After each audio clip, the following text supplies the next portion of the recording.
Chapter 2. Childhood is frequently a solemn business for those inside it. Gore Vidal.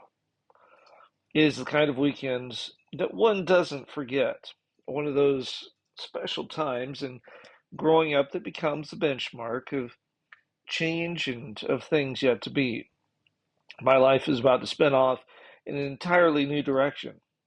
I'm not even doing anything special or unique on this hot day in early September. Actually, I'm involved in my regular Sunday afternoon activity, exploring the foothills behind my house in Southern California. It is what will happen tomorrow that makes today special. Monday morning, I'm going to ride my bicycle down from the San Gabriel foothills to Monrovia High School for my first day as a freshman there. It is so exciting, stepping across a new threshold in life. I'm particularly looking forward to meeting new friends. I'm rather shy, and there aren't any other kids my age on the street where I live, so I don't have very many friends. Well, at least not human friends. Most of my playmates have paws or wings. I'm off to visit them now, in the hills behind our house. There is a hole in our backyard fence. Normally, I get down on my knees and wiggle through it. Today, it basically being the last day of my true childhood, I decided to climb over the fence and rip my jeans in the process. Bowser, my love to explore but not too far from the house cat, opts for the convenience of the hole. But then she abandons me 50 yards up the trail. The fat cat pretends an interest in a singing bird in a tree, but actually she doesn't like being this far from her food dish. Jumping over a narrow brook, I pause on the far side to stare at minnows swimming in the clear water, then spend 5 more minutes looking for a bullfrog croaking under a broad-leaf fern. On a mossy rock, I leave 3 pieces of bread. I'm hoping the raccoons that live in the hollow of a brookside tree won't try washing the bread in the flowing water again. Last time, the wet bread quickly fell apart, which was very good news for the minnows. A week ago, I found paw prints from a bear near the water, but was too scared to follow where they led. Quickly checking, I again find the faded bear prints, then cautiously head off in the opposite direction while trying to remember my Boy Scout lessons about what to do in an unexpected bear encounter. It takes me a good hour of hiking and climbing to reach the secret spot. It's high up on the south side of the tallest foothill. The narrow dirt trail leading to it seems to end at the cliff where a house-sized boulder tilts outward over a box canyon. I quickly scramble over the top of the boulder, then drop down onto a small shelf. An outcropping of rocks shades the ledge and provides shelter for a little brown mouse that lives in a deep crack in the stone wall. Well, actually, there are now 2 mice, but I don't know that until today. Sitting down on the warm rock, I open my lunch sack and unwrap wax paper from a peanut butter and jelly sandwich. Breaking off a tiny piece, I set it on the toe of my sneaker. The mouse I know and who is very familiar with my lunch sack, he is quickly out of his burrow to investigate the morsel. He leaps on the delectable crumb and stuffs all of it into his mouth with his tiny paw. The other mouse is not so sure of this giant intruder to her front porch. She eyes me suspiciously from the safety of her burrow. I see her tiny nose industriously working the delectable scents of peanut butter and strawberry jelly. I continue placing sandwich crumbs here and there, and occasionally on my jeans. She anxiously watches her mate greedily cramming crumbs into his face. She waits until I pretend to glance the other way, and then pounces on a big crumb near my knee and drags it closer to her burrow. Our new friendship ends at about the same time that I run out of sandwich. While the bolder mouse investigates the empty brown paper sack, I lean against the warm, coarse stone and dangle my feet over the sheer face of the cliff. Happily, I stare at puffy white clouds floating in a pale blue sky. I watch an eagle soaring upward on a wind shear.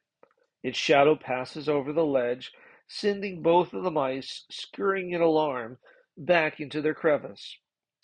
Way below my sneakers, I gaze out at my little town of Monrovia, and in the distance at the broad Los Angeles basin. On the horizon, a mixture of sea haze and smog obscures the Pacific coastline. On clear days, I can see the ocean from my rocky crow's nest. When the hot Santa Ana winds blow in from the high desert, they sweep away all the dust and smog. On those incredibly clear days, I sometimes can see distant Catalina Island riding low on the sea blue horizon. I've already determined that the ocean is where I'm going to work when I grow up. I'll probably become a sailor like my uncle, who is a bassoon's mate with the Navy's Seventh Fleet in Asia. I briefly wonder, what would it be like to stand at the helm of an enormous battleship? Yet, what I really hope to be is a scuba diver. I can sit for hours watching films on television about divers and their underwater adventures. Often I wear fins and a dive mask so I can pretend I'm underwater too. My biggest hero in the world is Captain Jacques-Yves Cousteau. High above my ledge, I see a large bird soaring near a wind-swept cloud. In my imagination, I pretend that the cloud is a huge whale and that, like the bird, I could fly alongside the whale cloud. That's what I think diving underwater must be like. Flying in slow motion with no gravity to weigh me down. The bird turns out to be a California brown pelican. I wonder what he is doing this far inland. Maybe, like me, he yearns for the adventure of exploring distant lands. Now that's a neat challenge, I think, to be the first one to discover something really incredible like a sunken treasure ship. Staring at the dense smog that hides the ocean, I secretly believe there's a good chance that this part of the ocean is concealing a sunken Spanish galleon. In my mind, I can see the wreck resting on the ocean bottom, not that far from my secret spot. I vividly imagine the treasure in her hold, probably protected by a giant octopus, lurking in the darker corners of the captain's cabin. With my eyes closed, I can visualize the wreck's moss-covered decks with rusted cannons pointed outwards into the gloom of the deep water, and in the tangle of her seaweed-laced rigging, I imagine large sinister sharks patrolling endlessly. As the sun begins its plunge toward the Pacific Ocean, I emerge from my daydreams. I watch the bright burning orbs slowly sink into the basket of the sea haze and smog floating on the horizon. The deep red sunlight burns brightly through the exhaust fumes and industrial pollution that are the signature of the Los Angeles skyline. The only good thing about smog, I think to myself, is that it makes for magnificent sunsets. Then, with thoughts of new friends echoing through my mind, I race home in eager anticipation of my first day at high school. The next morning, I eagerly pedal my bike down the steep neighborhood streets to Monrovia High School. It is a large campus with over 2,000 students. Therefore, it is not that surprising that I get lost going from my second to third period classroom. I accidentally stumble into a senior math class. The older youths laugh at me as I dash in embarrassment from the classroom. Arms full of books, I run out the door down an outside corridor, and right into a towering senior coming the other way. Just before the collision, I see him purposefully move to block my way. I bounce off his broad chest and fall heavily into a sharp edged hedge. My books scatter about me as I feel my new school shirt tear.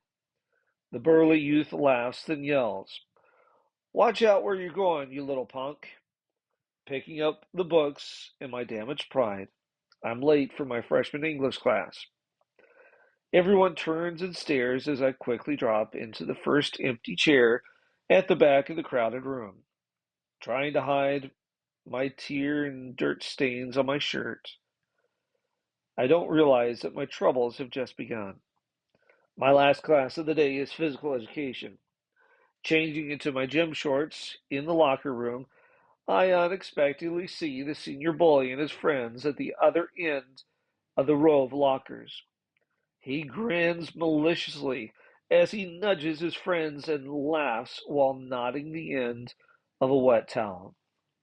Outside, we gather on the football field. I'm sporting a new red welt, having failed to dodge the flicking end of the senior's towel. The welt is there for everyone to see. We are all bare chest. The gym coach lines all the students up according to their grade level, then tells us about the physical evaluation test we are about to take. The coach is standing before a table covered with stacks of t-shirts. The weakest kids will join the white t-shirt group, he explained. Green t-shirts will be issued to the average kids, and the real athletes among us will get to wear yellow, proudly known as the gold group. We begin with a series of push-ups, pull-ups, and a rope climb. This is not good news for me. I like to run, jump, and ride my bicycle. Upper body strength is something I've never thought much about. My scores are placing me dangerously near the bottom of the green t-shirt group. Fortunately, the last activity is running, and I am really ready for that part of the test. Running up and down the foothills behind my house has more than prepared me for this event. The course is laid out between a series of poles 50 yards apart. A painted white line limits the width of each of the lanes to a narrow corridor 6 feet wide.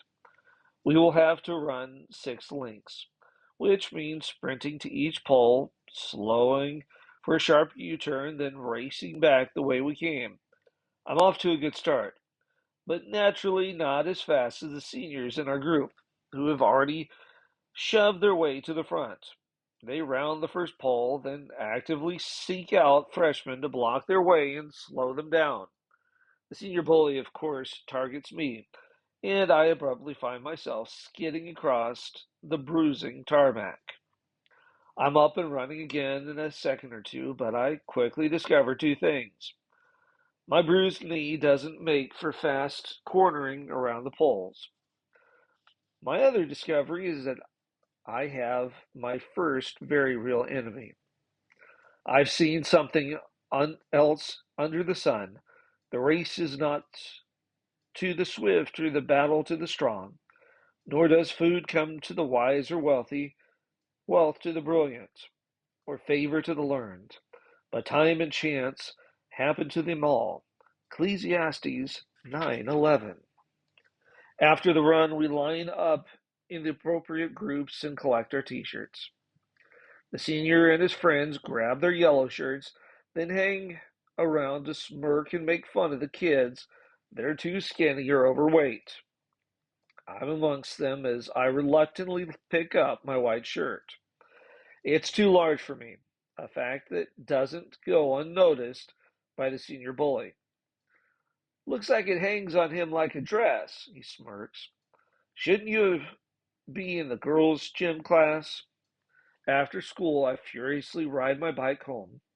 Jim, my big brother, immediately picks up on my bad mood. "What's eating you, small fry?" he asks. All my misfortunes flood from me. Angrily, I tell him about the senior bully and why it is his fault I made the wimp white group. in gym class. Jim ponders my dilemma for a moment, then replies good-naturedly, "Boy, you are lucky." Lucky? I'm outraged. How can you call me lucky? I've got a varsity football freak who likes pounding on me, and I'm in the weenie arm group for gym class. Jim laughs. Because both of your problems are solved with just one simple solution.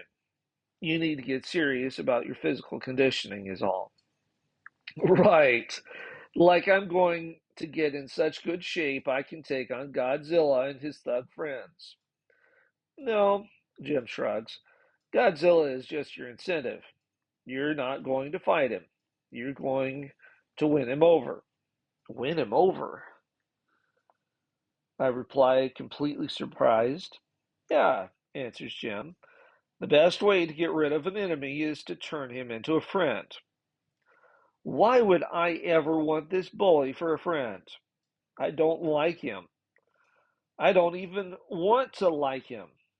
Being angry gives my words real verbal authority. Then you would rather have Godzilla as an enemy? Jim raises one eyebrow to emphasize his statement.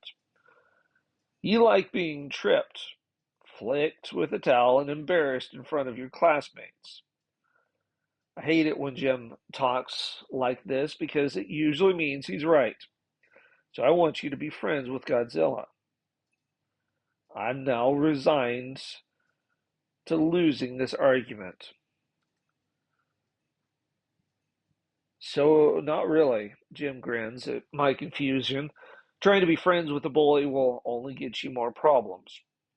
What you need is to earn his respect. Jim pats my shoulder.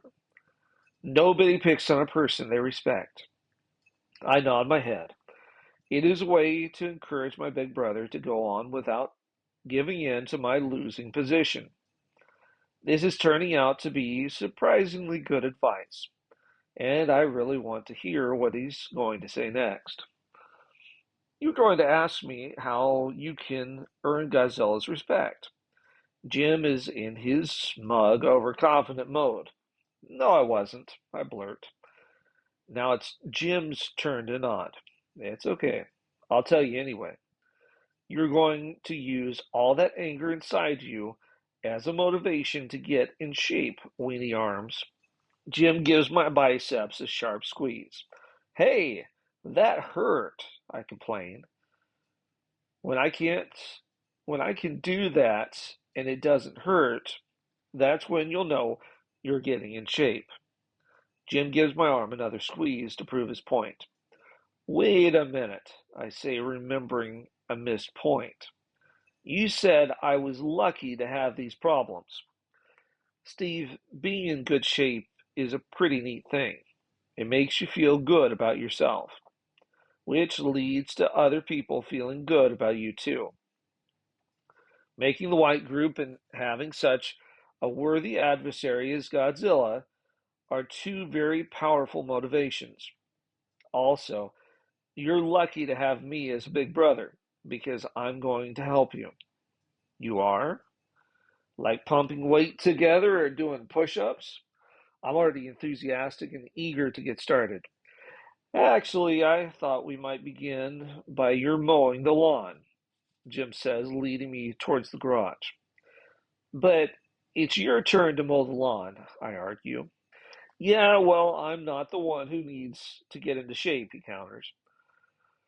Reluctantly, I reach for the handle of the power mower.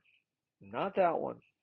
Jim pulls the tarp off our old, rusted push mower, collecting dust in the back of the garage.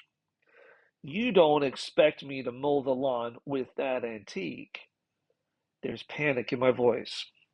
Actually, you have work to do before you can cut the lawn. I can't help noting that Jim seems overly pleased with himself. First, you have to oil this thing and sharpen the blades. Not liking this idea, I give one of the lawnmower's wheels a solid kick. Jim is not dissuaded at all by my mood. I'm going to tell you another secret. he confides in a whisper. Getting into good shape is important, but having the skill and the finesse to do things well takes a lot of serious preparation. How is wire brushing rust and oiling that old mower going to help? I complain earnestly. Steve, you gotta learn to think before you leap into something. Jim cautions patiently. Oiling the mower and sharpening the blades will make it easier to push and cut. I interrupt him. Yeah, well, wire brushing off the rust isn't going to help the mower push any easier. Yes, it will, Jim argues back. In fact, you should paint it too. What?